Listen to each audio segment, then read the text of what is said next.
జగన్మోహన్ రెడ్డి ఓట్ల కోసం post mortem చేస్తున్నారా? పోస్ట్ మార్టంలో భాగంగా క్రైమ్ రికార్డ్స్ అన్ని బయటికి తీస్తున్నారా అంటే అవునని సమాధానం ఇస్తున్నారు కొంతమంది రాజకీయ విశ్లేషకులు. ఇక ఇదే అంశానికి సంబంధించి మనతో మాట్లాడేందుకు ప్రముఖ రాజకీయ విశ్లేషకులు, ప్రముఖ సీనియర్ జర్నలిస్ట్ సిఎస్ రావు గారు మనతో ఉన్నారు. సార్తో మాట్లాడుతారు. Sir hi sir. Hello. Jaganmohan Reddy ఓట్ల కోసం పోస్ట్ మార్టం చేస్తున్నారని, పోస్ట్ మార్టంలో భాగంగా క్రైమ్ రికార్డ్స్ అన్ని బయటకు తీస్తున్నాడు అంటూ కూడా ఒక వార్త ఇప్పుడు సోషల్ మీడియాలో చక్కర్లు కొడుతూ ఉంది. ఏంటి సార్, ఓట్ల కోసం పోస్ట్ మార్టం చేయడం ఏంటి? ఆ పోస్ట్ మార్టంలో భాగంగా క్రైమ్ రికార్డ్స్ని బయటకు తీయడం ఏంటి? అసలు ఏం జరుగుతుంది అంటే ఏం చెప్తారు? ఇప్పుడు ఒకటేంటంటే ఉన్నది ఉన్నట్టు ప్రజలకు చెప్తే ఇబ్బంది లేదు. ఓట్ల కోసం వర్గ వర్ణ రకరకాల భేదాలను సృష్టించి సమాజంలో అసహనం, అసంతృప్తిని, లేదంటే కక్షపూరితమైనటువంటి వాతావరణాన్ని, భావోద్వేగ వాతావరణాన్ని రెచ్చగొట్టడం ద్వారా ఓట్లను రాబట్టుకోవాలి అనేటువంటి ప్రయత్నం ప్రమాదకరం ఎవరికైనా, ఏ పార్టీకైనా. ఇప్పుడు ప్రజలు ఆలోచించుకునే దిశగా తీసుకెళ్ళాలి, అంతే తప్ప వాళ్ళని ప్రొవోక్ చేయటం, తర్వాత కులాలను ఆపాదించడం, మతాలను ఆపాదించడం, రకరకాల డిస్ప్యూట్స్ని క్రియేట్ చేయటం, ఇవన్నీ ప్రజాస్వామ్యంలో ప్రమాదకరమైనటువంటి అంశాలు. జగన్మోహన్ రెడ్డి ఓట్ల కోసం ఏం చేస్తున్నాడు అనే దాని మీద మనం కొంచెం లోతుగా కనుక విశ్లేషణ చేసుకుంటే, ఆ దేవుడు ఈ ప్రజల్ని నాకు నమ్ముకుంటాను, అది పైన ఆ దేవుడు ఉన్నాడు, కింద ప్రజలు ఉన్నారు, కాబట్టి నేను మీ మీద నమ్మకంతో, ఆ దేవుడి మీద నమ్మకంతో నేను మీ మధ్యకు వస్తున్నాను. ఇది క్లాస్ వార్, అంటే పేదలకి ధనికులకు మధ్య వార్ అని చెప్పి ఒక భేదం తీసుకొచ్చేదానికి ఆయన ప్రయత్నం చేస్తున్నారు. ఇది ప్రమాదకరం. ఇవాళ తాత్కాలికంగా నువ్వు ఒకవేళ గెయిన్ అయితే అవుతావేమో, కానీ ఇది సమాజానికి చాలా ప్రమాదం. దీర్ఘకాలంలో సమాజానికి చాలా ప్రమాదకరమైనటువంటి విషపూరితమైనటువంటి బీజాన్ని జగన్మోహన్ రెడ్డి నాటుతున్నారు అనేటువంటి అభిప్రాయం కలగడంలో ఎలాంటి తప్పు లేదు. తాత్కాలిక ప్రయోజనం కోసం వృక్షాన్ని నాటుతున్నావు అనే సంగతిని గుర్తుపెట్టుకోవాలి. బాధ్యతాయుతమైనటువంటి పదవిలో ఉన్నటువంటి వాళ్ళు, ఎస్పెషల్లీ పొలిటీషియన్స్, ఎప్పుడు కూడా చాలా జాగ్రత్తగా ఉండాలి. ఇది ఇప్పుడు రాబోయేటువంటి ఎలక్షన్ని ఒక క్లాస్ వారిగా దాన్ని రూపాంతరం చేసేదానికి ప్రయత్నం చేస్తున్నాడు జగన్మోహన్ రెడ్డి అనేది ఆయన మాటల ద్వారా మనకు అర్థమవుతుంది. 2019 ఎన్నికల్లో ఏం చేశారు, 2014 ఎన్నికల్లో ఏం చేశాడు జగన్మోహన్ రెడ్డి అని చెప్పి మనం కనుక చూసుకుంటే, 2014 ఎన్నికల్లో రాజశేఖర్ రెడ్డికి ఉన్నటువంటి చరిష్మా, రాజశేఖర్ రెడ్డికి ఉన్నటువంటి ఆ కరిష్మాని సింపతి రూపంలో పొందడానికి ప్రయత్నం చేసి కొంతవరకు సక్సెస్ అయ్యాడు. ఆ తర్వాత ఏం చేశారు, కులాలకు సంబంధించినటువంటి భేదాలను తీసుకొచ్చారు, క్రైమ్కి సంబంధించినటువంటి అంశాలను తీసుకొచ్చారు, క్రైమ్కి సంబంధించిన అంశాలను ప్రధానంగా తీసుకొచ్చాడు. 2019 ఎన్నికల్లో కేవలం కోడికత్తి, బాబాయ్ మర్డర్, వీటి చుట్టూనే ఎలక్షన్ మొత్తం తిప్పారు. సింపతి యాడ్ అయింది.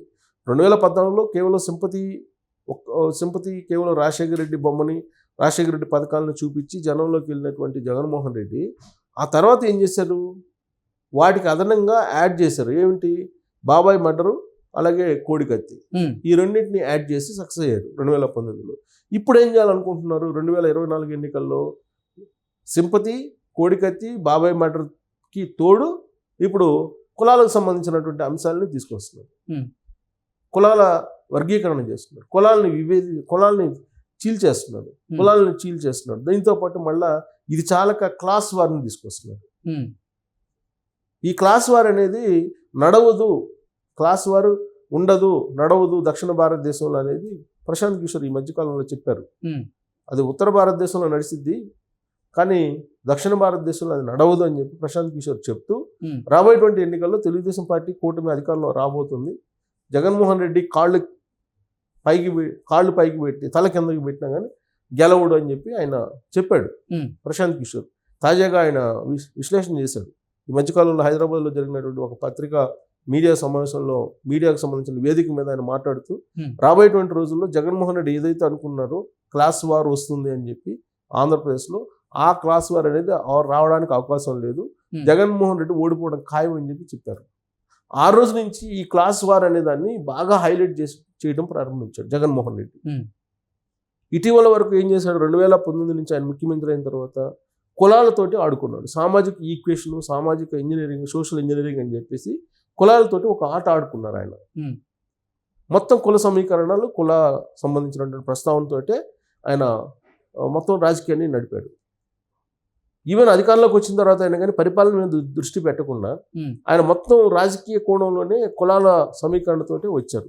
వస్తూ ఆయన ఏమని చెప్పారు మధ్యలో, ముఖ్యమంత్రి హోదాలో ఒక ప్రెస్ మీట్లో ముఖ్యమంత్రి హోదాలో చంద్రబాబు నాయుడు సామాజిక వర్గం అంటూ కులాలకు సంబంధించిన అంశాలను కూడా ప్రస్తావించారు. ఆ వేదిక మీద ఆ సందర్భంలో కులాల ప్రస్తావన తీసుకురావాల్సిన అవసరం ఏం లేదు. నిమ్మగడ్డ రమేష్ కుమార్ ఎలక్షన్ కమిషన్ విషయంలో స్థానిక సంస్థల ఎన్నికల జరుగుతున్నటువంటి సందర్భంలో నిమ్మగడ్డ రమేష్ కుమార్ గురించి మాట్లాడుతూ చంద్రబాబు నాయుడు సామాజిక వర్గం అని చెప్పేసి జగన్మోహన్ రెడ్డి మాట్లాడతారు. అసలు ముఖ్యమంత్రి హోదాలో ఆ విధంగా మాట్లాడచ్చా, ఆ వేదిక మీద మాట్లాడచ్చా అనేటువంటిది ఆయన మర్చిపోయి ఆ విధమైనటువంటి కామెంట్లు ఆయన చేసి అప్పట్లోనే వివాదాస్పదమైనటువంటి విధంగా కులాల ప్రస్తావన తీసుకొచ్చారు.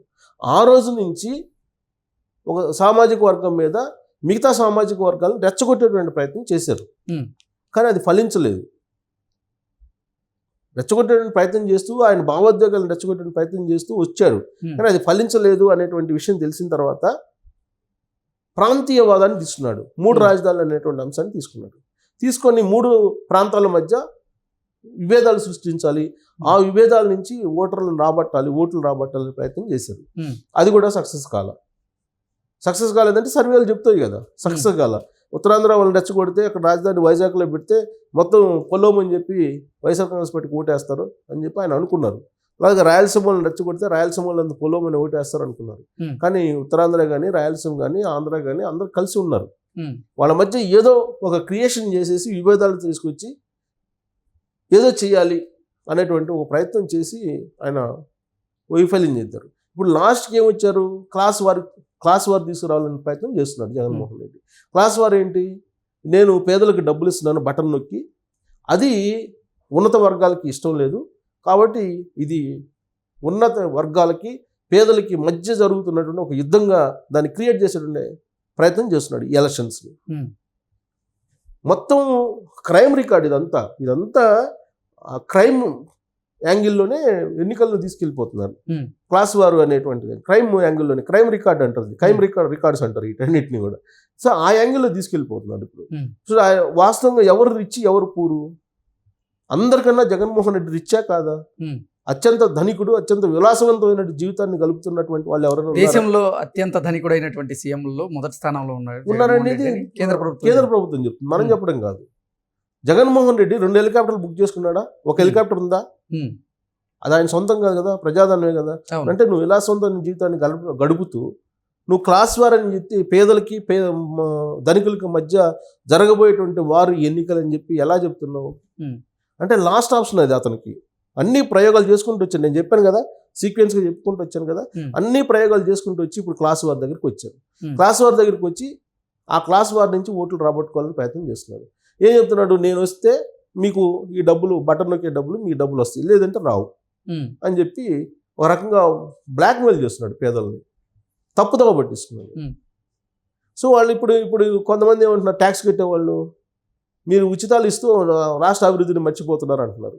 సో దాంతో ఇక్కడ డీవియేషన్ తీసుకొచ్చే ప్రయత్నం చేస్తున్నాడు.